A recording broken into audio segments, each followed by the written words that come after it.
Welcome to Dream It, Dare It, Do It. This is Jasmyne, your host. I hope that you've been enjoying the past episodes. I'm so happy I started season 3. It's so cool.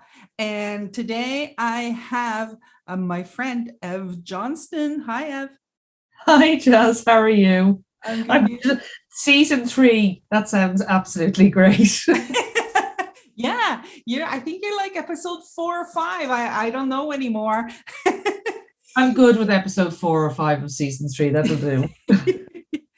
And you're in I have my lineup. I have Dickon Bettinger coming up, so you're going to be in that pool with Dickon.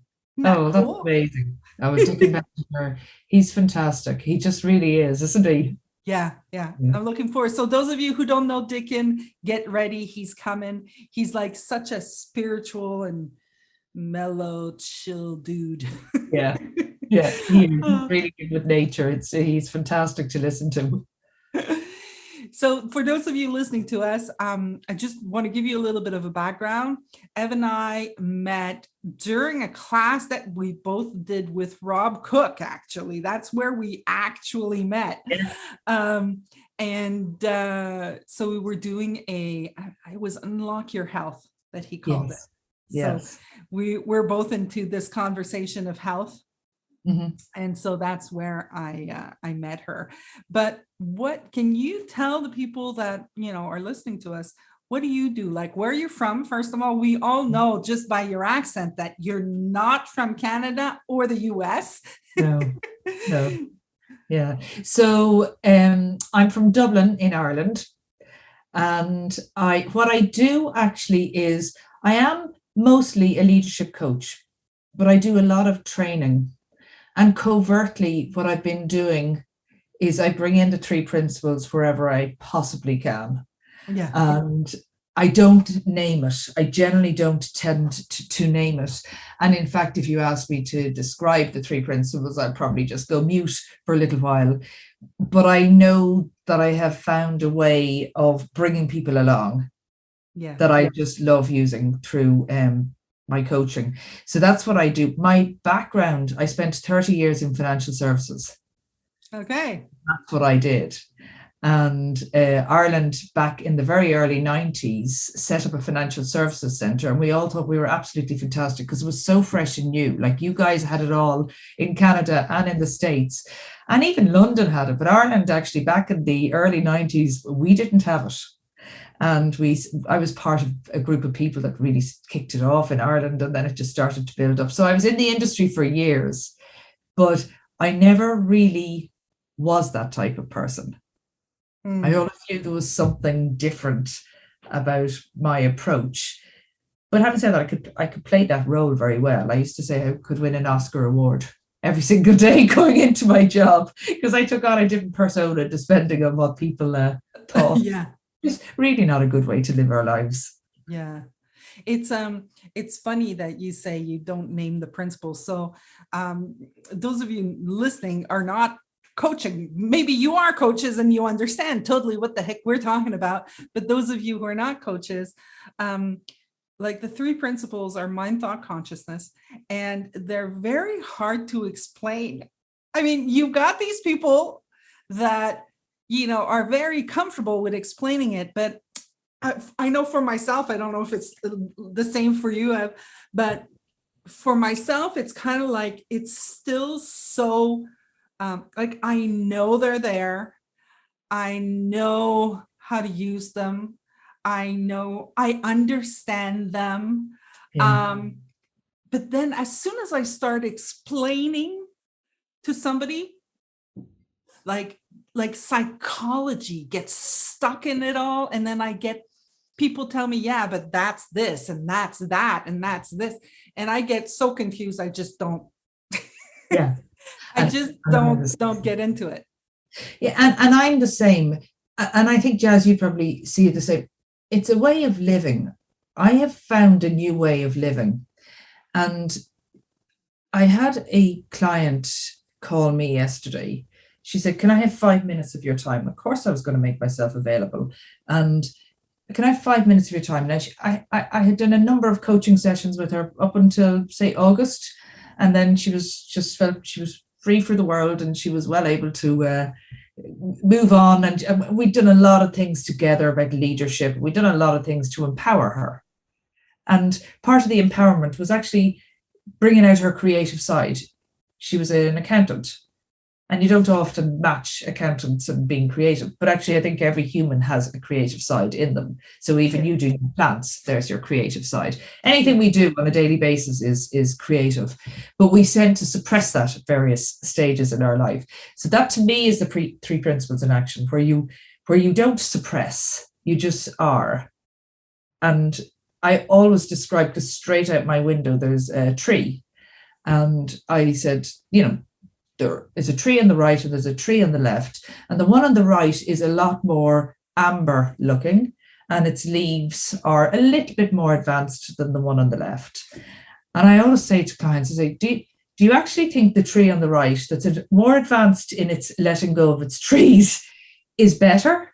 Do you think it's thinking? Do you think it's comparing itself to the other tree on the left that's actually blossoming still because the weather's odd at the moment? It's very warm.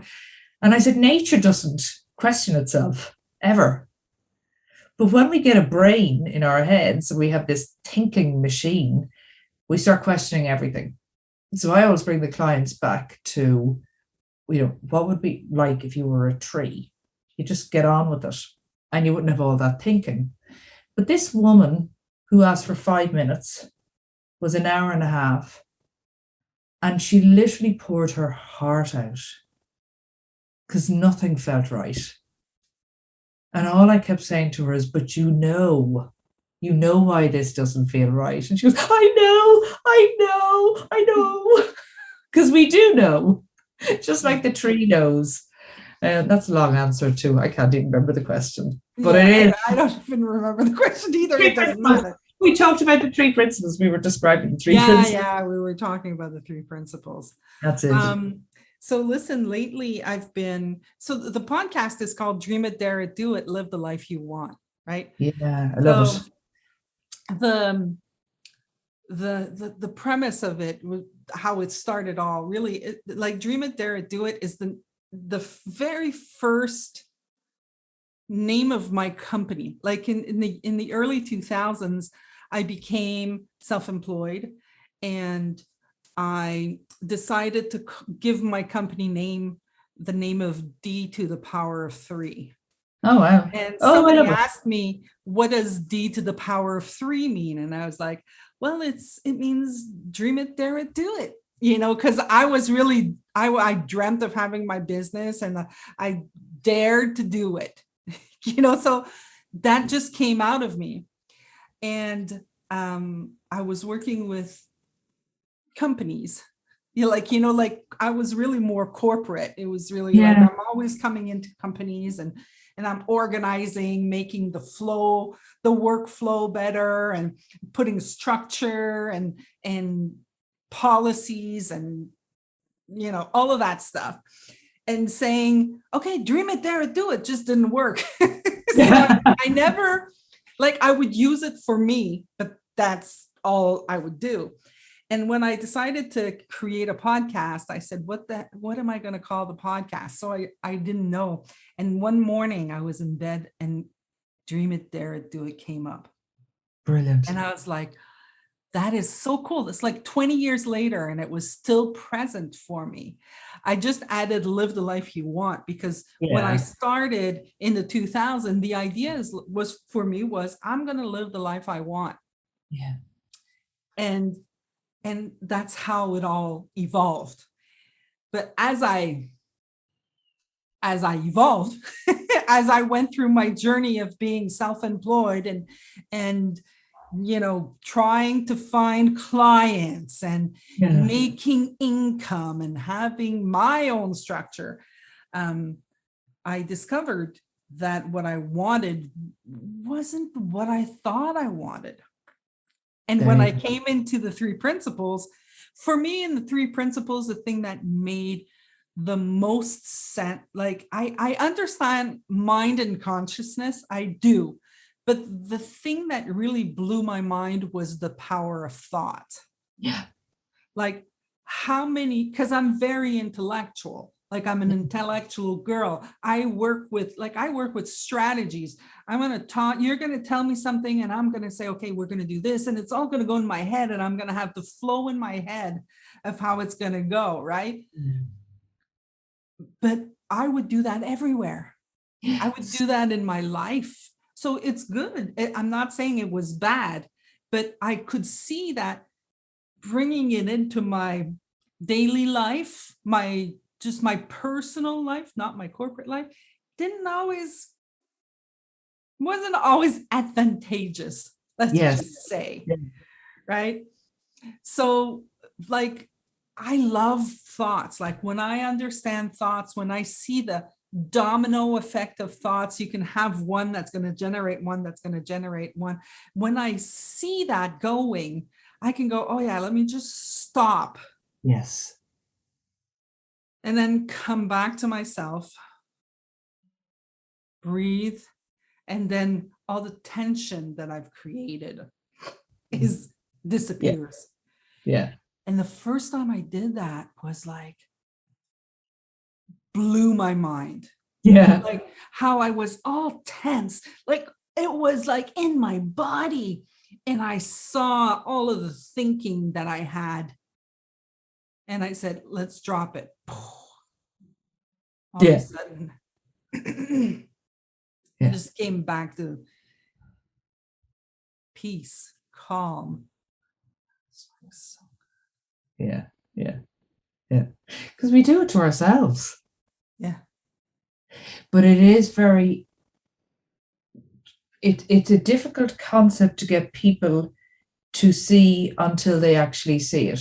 They nearly have to be in a quiet state to realize that actually the reason that they're in that is because of their thinking.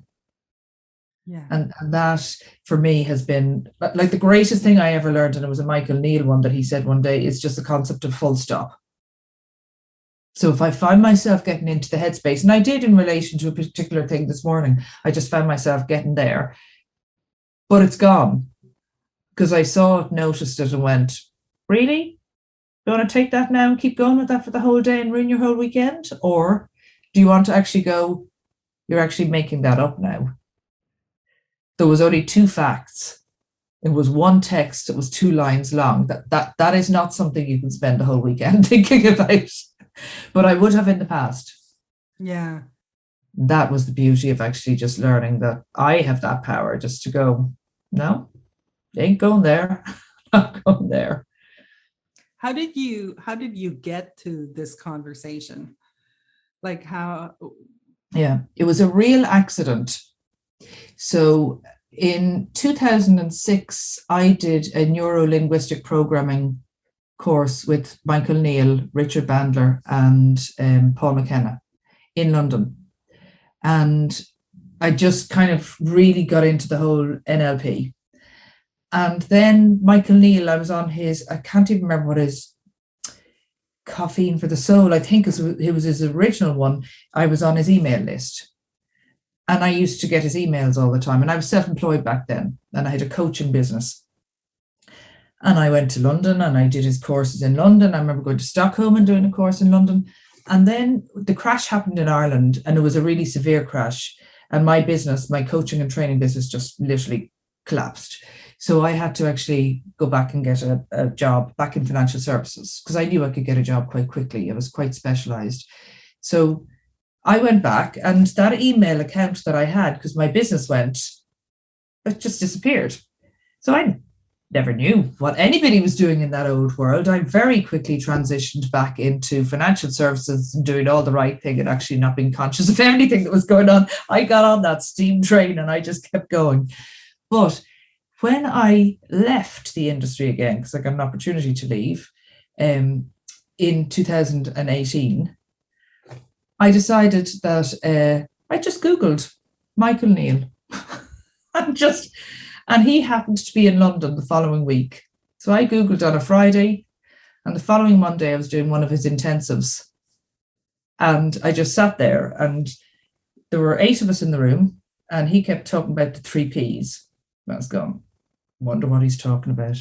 And I decided I didn't want to kind of put my hand up too soon because everybody was nodding away. They knew exactly what he was talking about. So eventually, after the first tea break, I kind of went up and I said, I don't know what you're talking about. And it was Kirsty, actually, Halverson was there. And he said, Kirsty, will you just explain to Ev here what the 3 Ps were? And by her explaining, he kind of said, how did you end up here? I said, I Googled you, saw you were here, and I came here. He says, all right, okay, so you probably have them as part of your life anyway, because you have that intuition where you just go with something. I never questioned anything. I just kind of arrived and rocked up and sat in the chair. So that was it. And then that was it. And interesting, because you've met my husband, Ian, and I remember I came back, and of course I was all 3 Ps, and it was the best thing ever, and it was great, and this is my new way, and la la la. And my husband was thinking, oh, here we go. He was like, yeah, whatever. And one day I came home and I could hear Michael Neil's voice. It's gone. And there was Ian listening. He says, God, this is really good stuff. So he's really got into the whole, well, Michael Neil, he's done so many of his courses. We've done the coaching together. And then we got really into actually having this as a way of life for kids. And we did a 3 Ps course with the iHeart principals. Yeah. So we've done that. They're like Spark, I think, is the one over in the States. We looked into that one as well, but the iHeart was more kind of European. So we've done that for 2 years as well. So that's how I got into it. It was complete and utter accident, but there's no such thing as an accident. We know that. Yeah, exactly. Yeah. Exactly. It just speaks, like, for me, it was kind of like, I knew of Michael, he had this book called Effortless Success. And in secondary 4, I had a teacher that was a math teacher that was showing us algebra. And he also taught us about the law of least effort. Yes. And the secondary 4, well, how old was I? 15? Something like that. And that always stuck with me. I like the law of least effort. Like, I was like, the least effort. Yes, I love that. And when I saw Effortless Success, I started listening to Michael. And then I found Michael on the Hay House radio show. And then I started listening to him, and I was like, like every time he spoke, I was just like, exactly. Yeah. Yeah. So that's how I got into it. And I had no idea it was the 3 principles. And then at one point I was like, okay, what is he talking about? Doesn't matter. Principle. Yeah. I really didn't matter, because the level of inner peace I had reached, because all my life I had a lot of turmoil. It was inner turmoil, and I had a lot of shoulds. Yeah. There was like, I should do this, I should do that, I should do this, I should do that, and I shan't. So, and that had there was a lot of aggression in me, because it was actually going counter me. It was against myself. And when I found this, I just reached this inner peace. And sometimes I still get upset, but so not. Yeah. I spend way more time in inner peace than anything else. Which makes my life fantastic. Oh yeah. It really is. It's a fantastic, it's just a lovely way to be, because even if I call it off track, I just bounce back so quickly now. It's just not even, I just noted it very quickly. But I don't know, have you ever done any breath work? Breathwork. No, I haven't. Yeah. I've heard of it, of course, because, Yeah. I was looking to fix me, so I did hear about it. Yes, exactly. Yeah, exactly. Tick that box. Well, I ticked that box, and I use that as part of the fixing me process. And breathwork is really, together with the knowledge of the three principles and just living in that effortless flow, breathwork really, really, it's like the last piece of the puzzle, because what it does is you're using your breath to actually untangle any kind of past trauma that might actually be just clinging to your body in some way, whether it's DNA or I don't really understand. But the breath work is so dynamic. And there's a breath worker here, and we went over to the States actually, and we did a week-long course in Joshua Tree. And that for me was the final piece of the jigsaw. I was able to really go, okay, now I'm finally at peace, because even all the deep embedded bits that I had been carrying that I didn't realize I was carrying, of course, I thought I ticked all those boxes and I dealt with them. They're gone. And even sometimes when I it's like a little floating thing that might come into my consciousness every now and again, but I kind of go, no, I'm at peace with that. And breathwork was that final piece. It was like as if the three principles came and I needed to see them, but actually the breathwork allowed me to really experience them and embed them. Gorgeous. It's cool that, when I first, because I've been working with the three principles for a long time. And when I first, worked with them, it was kind of like, okay, but you can't do this and you can't do that. And you can't do this and you can't do that. And I was like, it was the chant again. And it was kind of like, who says? It felt a little yucky. It felt a little like, well, I can do whatever I want, like, and then the more that I got into this understanding, I was just like, yeah, so okay. So when you understand the three principles, when you understand where your experience of life comes from, when you truly know, right, then yeah, definitely it's I'm gonna say could be the only thing that you need to know, right? Yeah, I get that. Yeah. But when you don't, yes, and there's still stuff that's stuck that you don't understand, that you can't see because you just can't see it right now.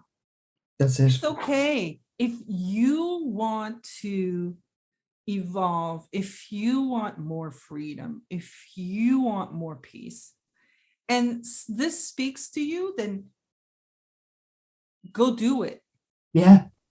Just know that there's no, what's the word I'm looking for? There's no set way of being. Like you're changing at every moment. Yeah. Because every moment is a new moment. Yeah. Because the moment that we had just 2 seconds ago is gone. It's over. Done. So if in the moment you're like, oh, I'd like to do breath work. I'm making it up. I like to do breath work. Go do breath work. Yeah. But if in another moment you're like, no, you know what? I don't need the breath work right now. Yeah. Then you don't need it. You know, like there's like this thing where as human beings, I'm going to say, I'm pretty sure I'm not the only one who does this. We kind of like find this thing that makes us feel good. And then we're like, that's it.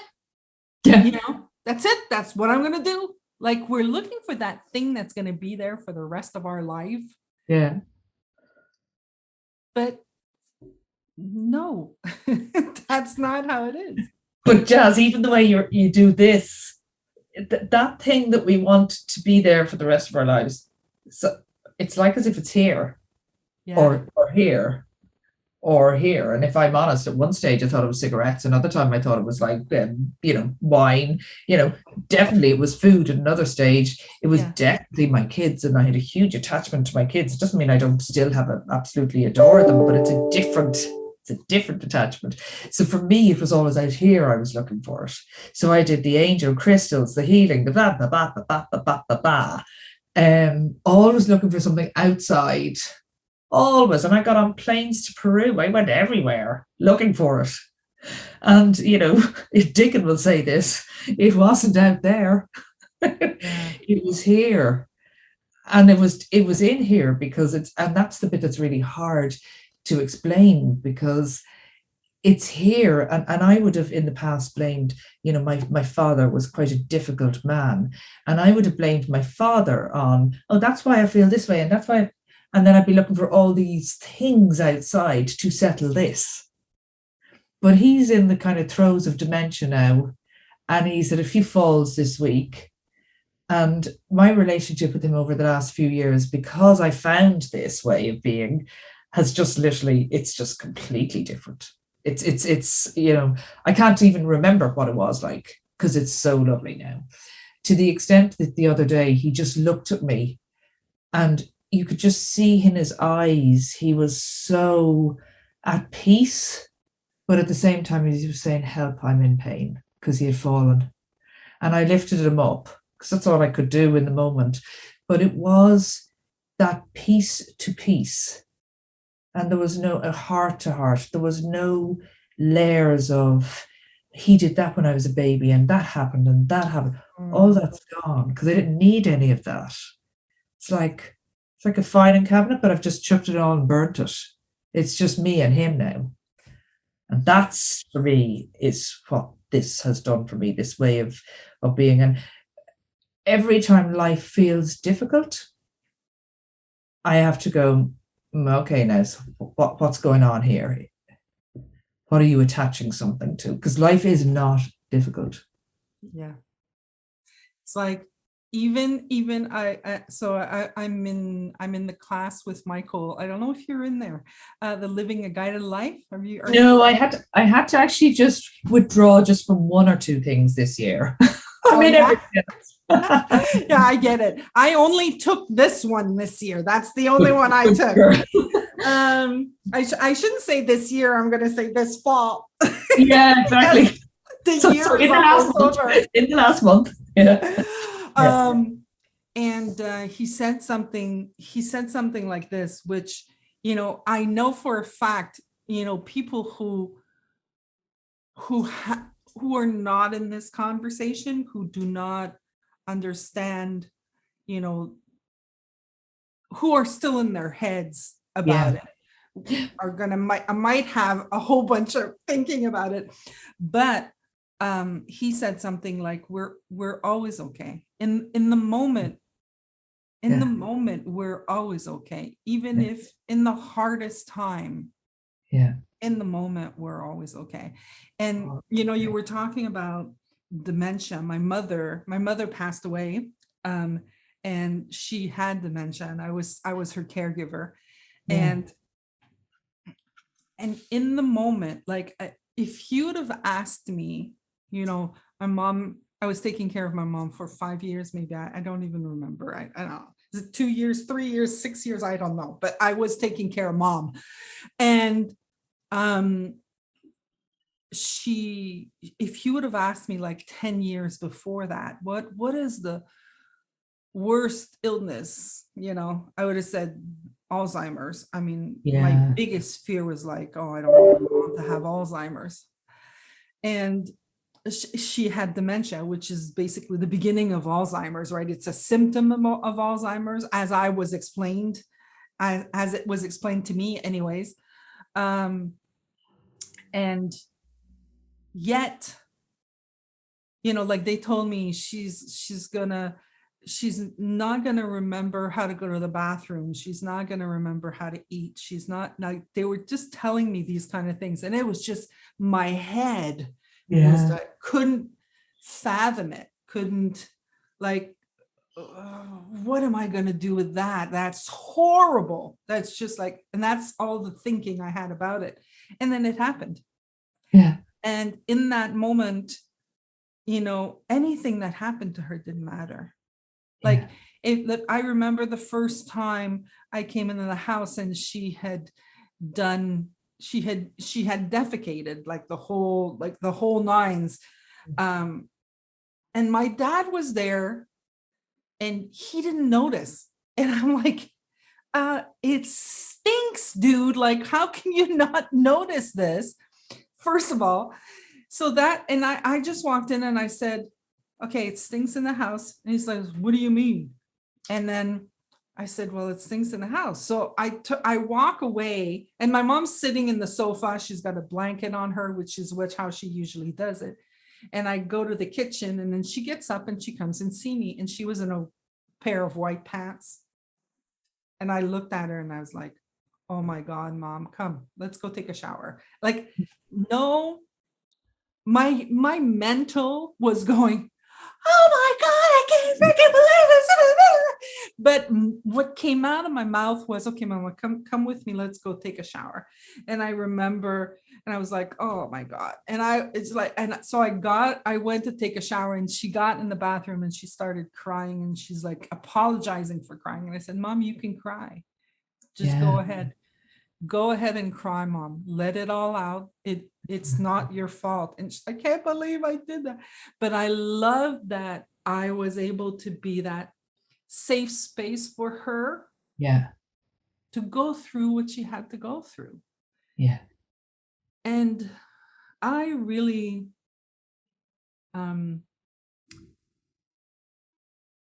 aspire to be like that all the time. Like I'm not. Don't get me wrong, I'm not. I wanted to say you are. You say you wanted to say that. Well, sometimes I get caught up in my thinking. Sometimes I still do. But I know that that's something that we should all be like that. Like now, something that dings me. It just like there's a ding that comes when people do the jokes. The jokes, let me put you down as a joke. Yes. I can't tolerate that anymore. Yeah. The other day I was on a call and somebody said something like, okay, let's talk behind his back. Yeah. And they were like, he's such a this, he's such a that. And I had a physical reaction and I was like, you know what? I actually love him a lot. Yeah. Yeah. And I saw the faces. It was a Zoom call and I saw the faces going. Yeah. It changes everything. It's like we do it without thinking. That's it. But there's an impact. It's not funny. Yeah, no, there's no, that's it. It's not, it has, because even my sister has just come back from Spain and it's just very timely that she's kind of here for kind of my parents' steady decline. And she said, please don't leave me with Dad on my own because I don't have a good relationship with them. And I said, based on what? I said, do you actually, you need to actually see him for who he is now. Not through your 5-year-old, 6-year-old, 10-year-old, 25-year-old. You have to see him who he is now. And she had to go back to Spain recently and she was coming back then a few weeks later. And she sent me a text and she said, I really, really miss hanging out with my parents. I am so glad I got to know my father. And that's who's available to us all the time. And, it's interesting what you described there about people talking about somebody, because we have this concept of bullying. Bullying does not exist. If we didn't have thinking brains, there's no such thing as bullying. It just doesn't exist. And it's a really hard concept because I used to say, oh, I was bullied by this boss and then I went to another boss and I was bullied. No, I used to have all this thinking that I was insecure thinking. And then I was faced with somebody who was stronger than me. And I used to make up conversations that I thought they were having. They weren't even having the conversations with me. It's all in here. It's like two conversations happening separately. When you bring it back here, there was no bullying. So we're all the same. We all are the same, regardless. And we're always okay in the moment when we can bring ourselves, when we can be present to what is actually going on right now. Yeah. And now is the only time that's important. And you reminded me when you were talking about the now. I was coaching this young girl, and she was so insecure that she could barely sit down when I was talking to her. So I used to say, let's walk. So we used to walk, and I live near the sea. And she kept telling me, I'm never going to be okay, and I'm never going to get over this, and I'm never going to be this. And I said, stop. And she kind of looked at me. I said, are you okay right now? She went, yeah. I said, okay, you can be okay. Just right now, you're okay. So I said, let's just see how the rest of the walk goes. And she roared laughing because she actually saw it. And then about 10 minutes later, I did the same thing. I went, stop. She went, I'm okay. You can be okay. So you've been okay twice in the last half hour. I said to her, let's practice. Yeah. And she saw it. She did see it. It's a slow journey back for her, but she'll get there. She'll get there. Yeah. See what our mind does. I know. Playing tricks with us. Well, this was a great conversation. I'm so happy I had you. I'm gonna call Ian. I'm gonna get Ian to come on. Oh yeah, get Ian. Yeah, he gets good deep. He gets good deep insights now. Yeah. Did I ever tell you the story about how Ian told me he loved me? No. So I was on a class with Ian, and we were in breakout sessions, and we had a deep conversation. I don't even remember what the conversation was. Yeah. But he hung up and he says, oh, okay, bye. Love you. And he left. But I don't think he realized, like, it wasn't like, oh, Jasmine, I love you. It was nothing like that. Yeah. And I don't think he realized that. He left, and I was like, that was gorgeous. That was just gorgeous how you can just say, you know what, love you. I'd like see ya. And then I saw him later in the Unlock Your Health. Yeah. And then he showed up, and I'm not very good with memory.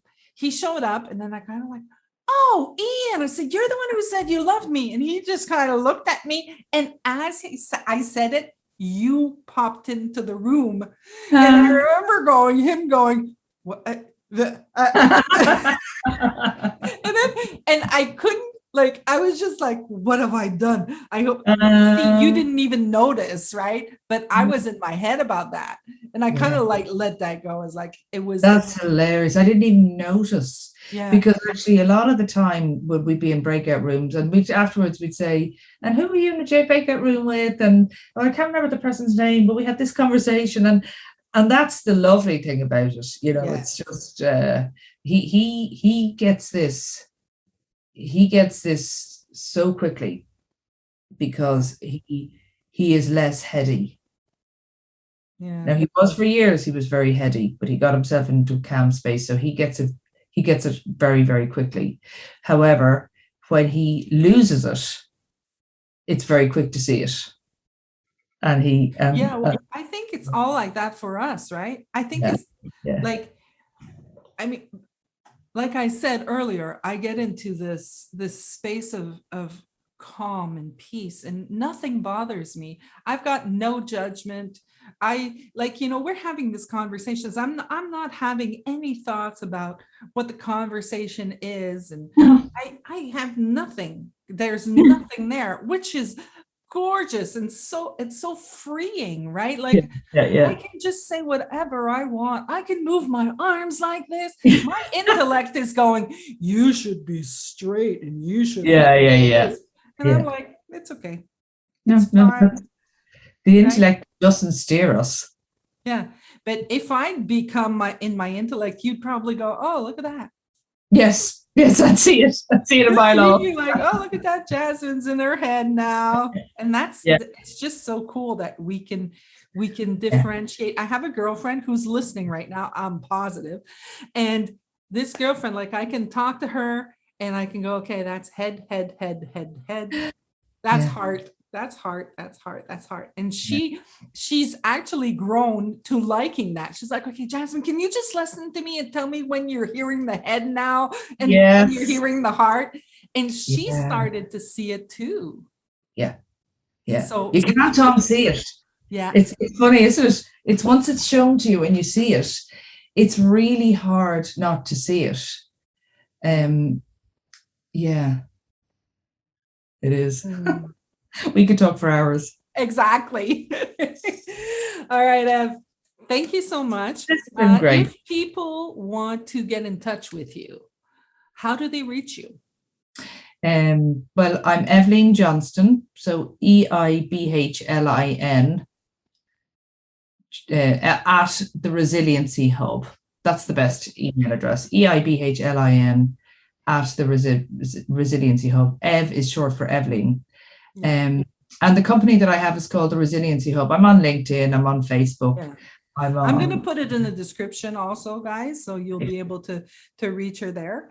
But in case you wanted to know, there you go. Yeah. So, thank you for accepting my offer. Great. And to everybody else who's listening, I'm going to say, hey, dream it, dare it, do it. Live the life you want. Have a good day. Bye. That's brilliant. Go.